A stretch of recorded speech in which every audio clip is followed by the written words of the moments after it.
Good morning, friends.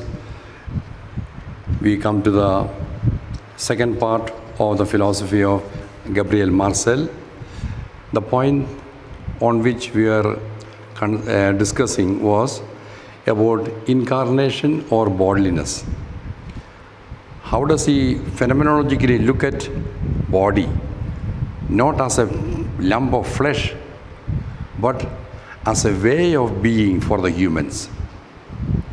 So body is not the physical material thing, but rather it is a way of existing.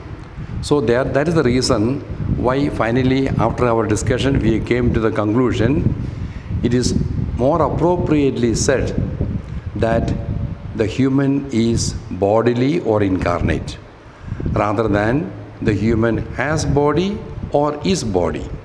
Then we are taking body as something. Rather, bodilessness is a way of existing. So also just as the human is spiritual, that is also a my way of being. So it is not spirit and body are not two parts. Both are dimensions. Dimensions are different from parts. So the human has the spiritual dimension and the bodily dimension. And we are thus bodily, we are also spiritual. So the bodilessness he considers in that way. We come to another important point in Marshal's philosophy, that is freedom. Freedom, I will not be considering freedom exclusively with regard to any philosopher except maybe little under Sartre.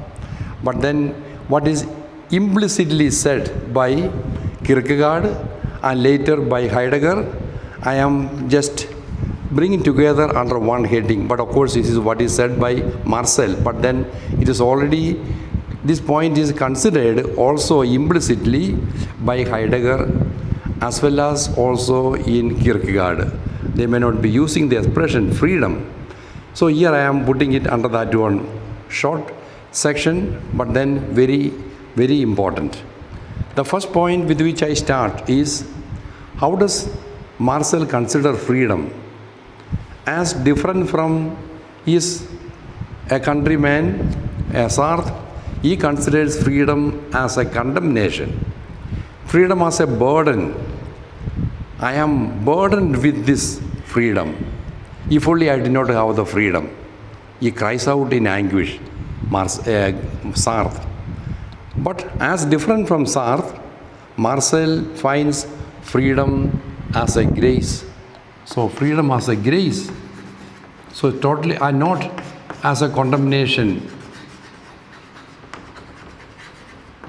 or as a burden, but rather freedom is a grace. I am gifted with the freedom.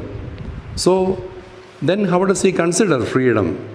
And he looks at it, freedom, not as a gift, which I used to repeat several times. It is not a gift, ready-made gift. It is an invocation to be free. Marshal considers freedom in terms of an invocation. Invocation means what? Invocation means a call. An invitation. Invitation to be free. I am called to be free. I am called to be free. So an invocation to be free. So he considered it as a grace that I am privileged to be free. To respond to that call to be free. The free act is creative or the personal subject. It is in and through freedom that I create myself. I create myself. I grow. As what Kierkegaard has said, I grow in my existence. How do I do that one? In my freedom, I choose. In my freedom, I keep on choosing. Choosing what? Not this and that. Out of the things that are on the table, I choose myself. Choose to be myself. And thus, I keep on creating myself. So freedom, with the help of your freedom, you are creating yourself. And thus you grow. Creating yourself means you are growing in your existence. How? By choosing. Choosing what? Choosing to be yourself. Against the constant temptation not to be myself, to hide myself. That is the constant temptation. And against that one, I take the courage, yes, I am free. I decide to be myself. And thus, by repeated, constant, that kind of choices, I keep on growing, and thus I create myself. It is in and through freedom that I create myself. It is a creative response to the appeal of my being. So my being is constantly calling me, invoking me to keep on creating, and I am responding. Freedom becomes freedom only when I respond. Thought is very high, I know it. But freedom is not when something is given to you, I can have it. You cannot have freedom unless you decide to have it. And how do you decide? By your response. A response to the invocation to be free. I am constantly called to be free, to be creative of yourself, create yourself. And that is what I am called constantly.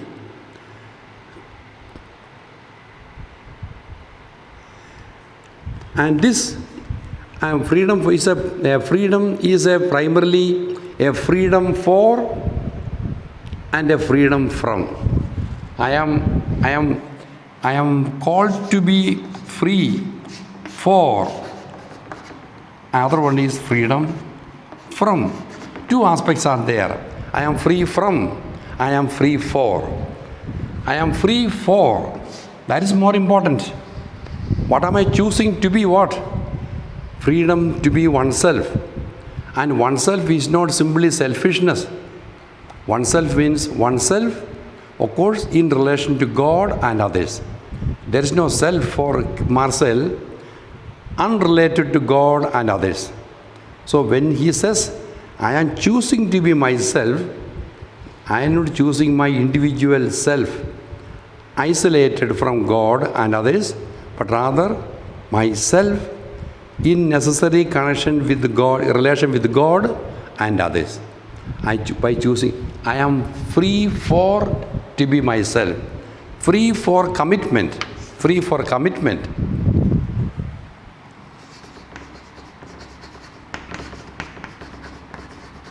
Free for commitment. And that is what I am calling myself. I am choosing to be myself.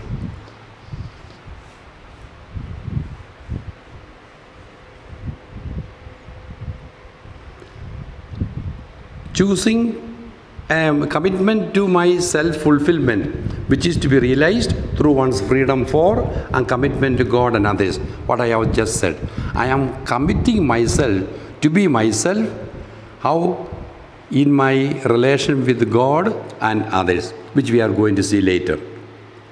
The human has the capacity for commitment or betrayal.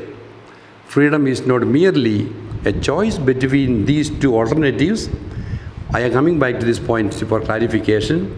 By choosing to be committed, one fulfills and creates oneself. Okay, now what is the meaning of that one? When you speak about freedom, normally we think in terms of, I choose this or that. That is the freedom of choice. This is not a freedom of choice. Here freedom is your ability to commit yourself, to be yourself. But now what is the meaning of betrayal? Betrayal is opposite. I betray myself. When I do not choose to be myself, I am betraying. So it is not another choice. My not choosing, by not having the courage to choose to be myself, I am betraying. So betraying is not another choice that you make. You don't have to make. When you do not choose to be yourself, you are betraying, in the situation of betrayal. So betrayal is not another choice. It is the choose, when not choosing to be oneself is betrayal. So don't take commitment and betrayal as two two things from which I can choose one or the other. No, there is no choice in betrayal. There is only choice to be yourself. And when you do not make that choice, you are betraying. So that is the meaning of what I said there, commitment or betrayal. Freedom, one fulfills, creates oneself by that one. So when you have the freedom to be committed, freedom is the conquest. It has to be won from the situation of captivity. Freedom is a conquest, means to be achieved, to be conquered. I have to win over, I have to take over. It's not given to me. I repeat the same thing. I have to take over my freedom by choosing to be yourself.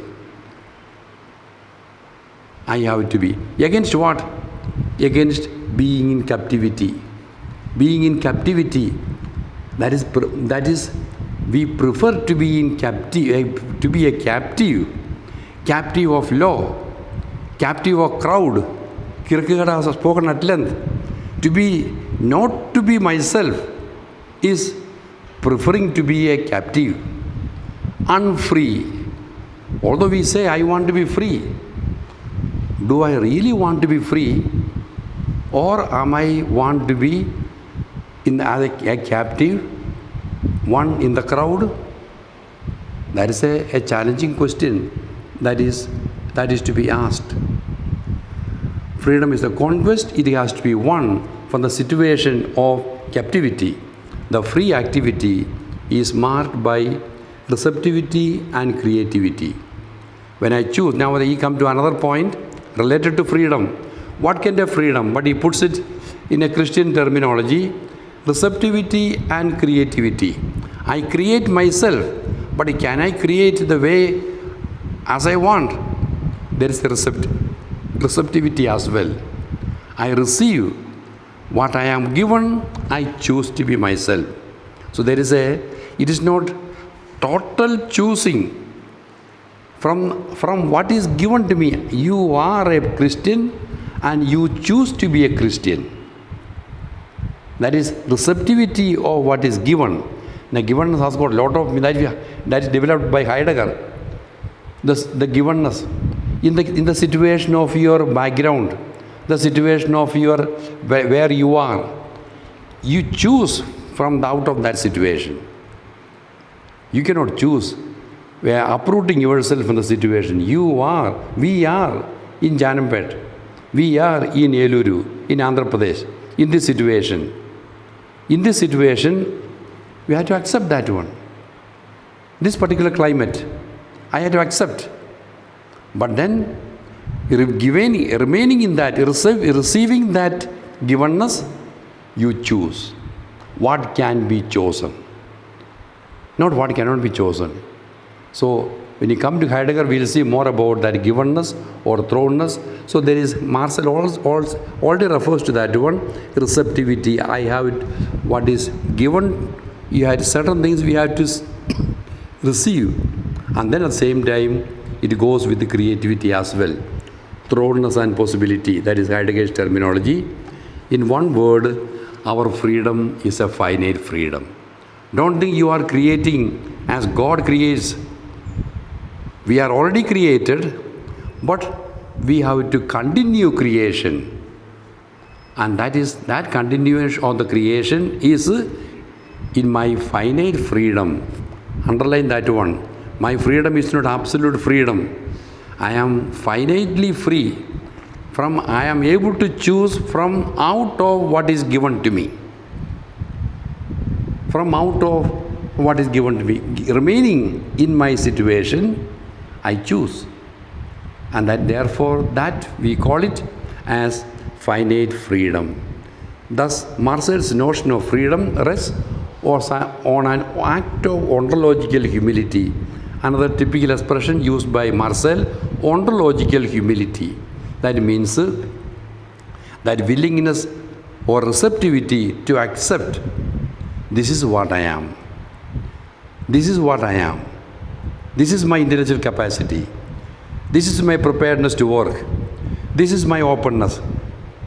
You are accept that one. And accepting, are you able to create, standing in that one? Are you able to create yourself? You are Christian or you are an Indian. Yes.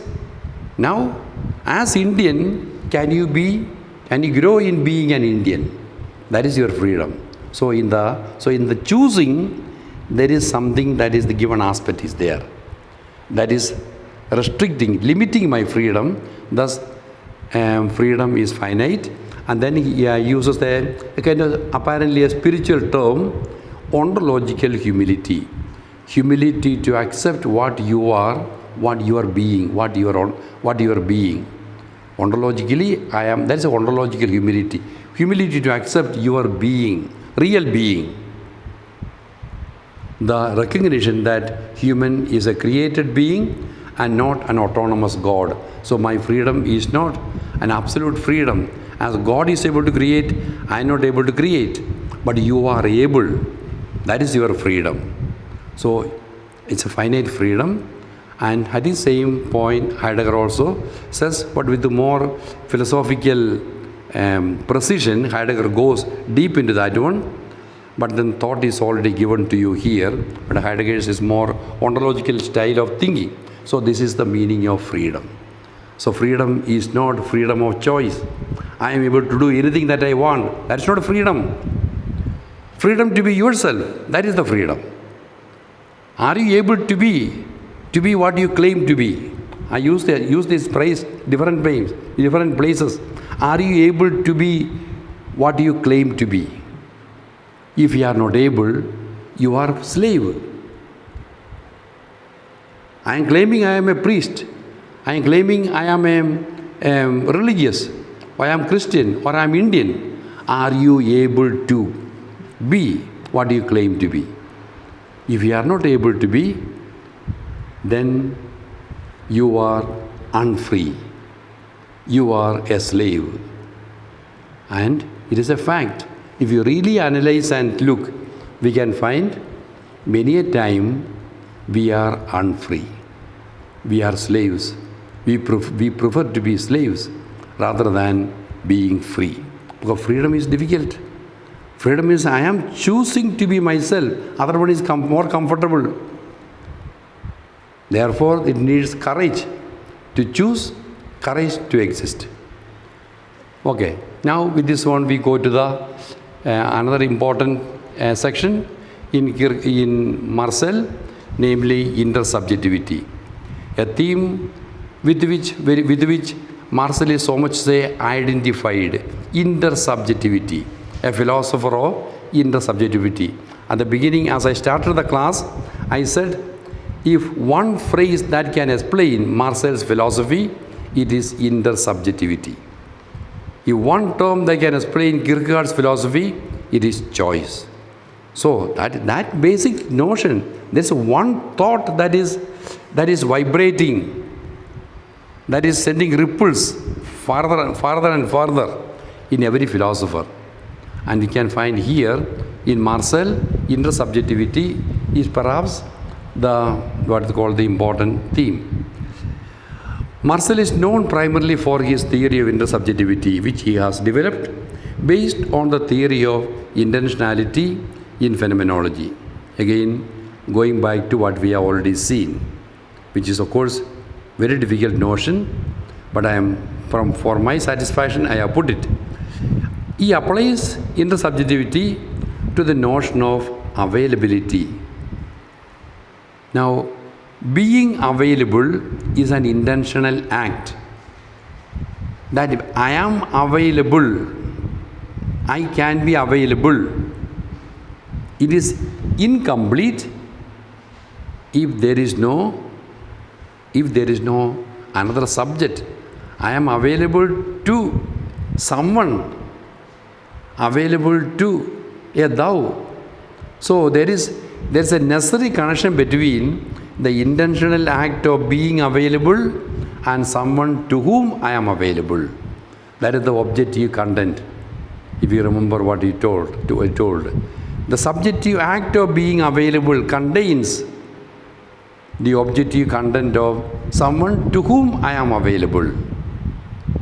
The objective act of being available contains or includes or implies the objective content of someone to whom I am available.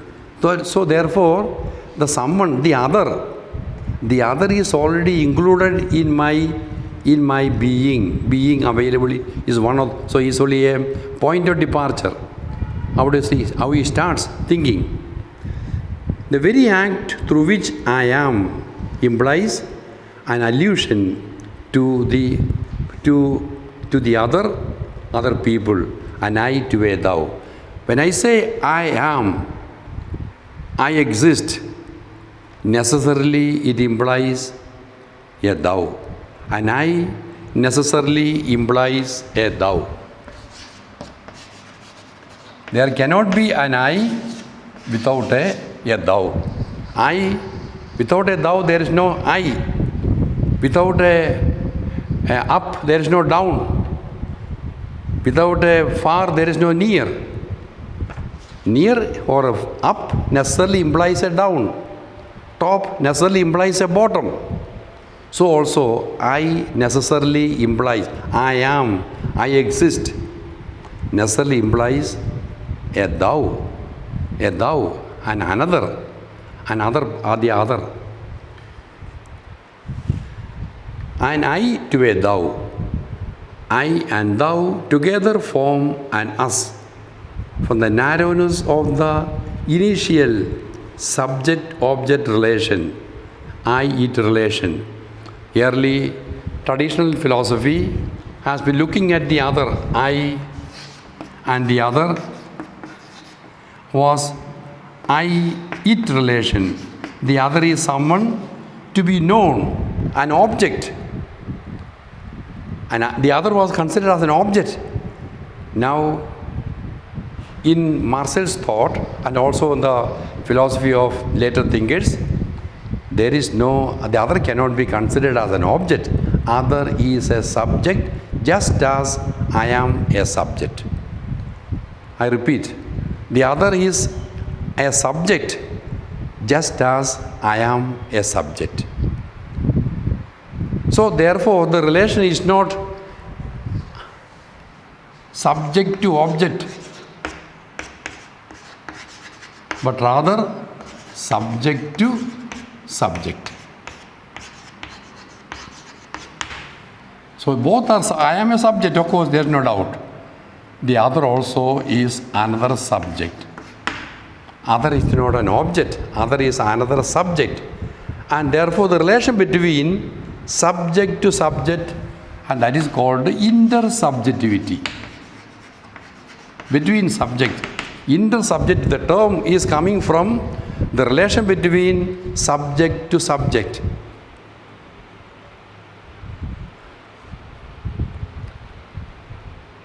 So this is a revolution, a thought that is gone beyond the subject-object thought pattern which has been prevalent until the 20th century, subject-object.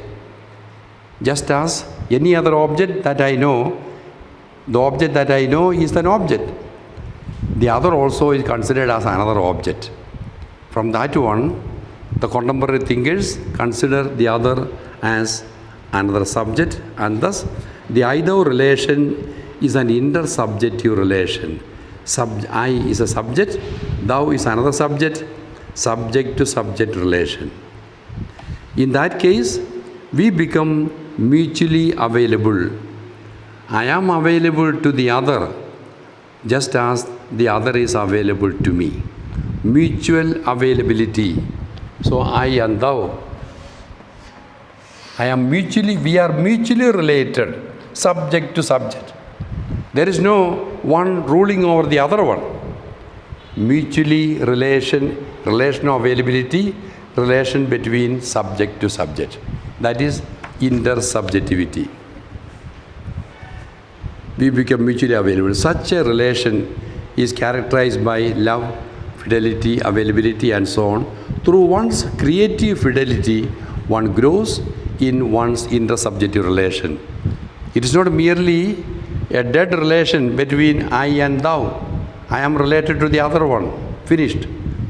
It is something to grow in. Just as every other existential themes, freedom, faith, hope, love, they are not simply just characteristics. They are existentials. That term Heidegger only has used it. That means they have to keep on growing.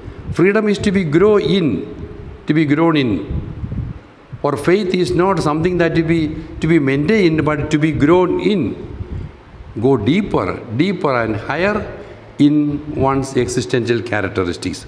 So here also intersubjectivity, it is not simply I am related, but the relation has to be maintained and enabled to grow. Has to be maintained and enabled to grow. And how do you do that one? By creative fidelity. By creative fidelity, one grows in one's intersubjective relation. So I am necessarily related to the other subject. And we grow in that one, I grow in that one by my creative fidelity, and thus in my relation with the other one. Now,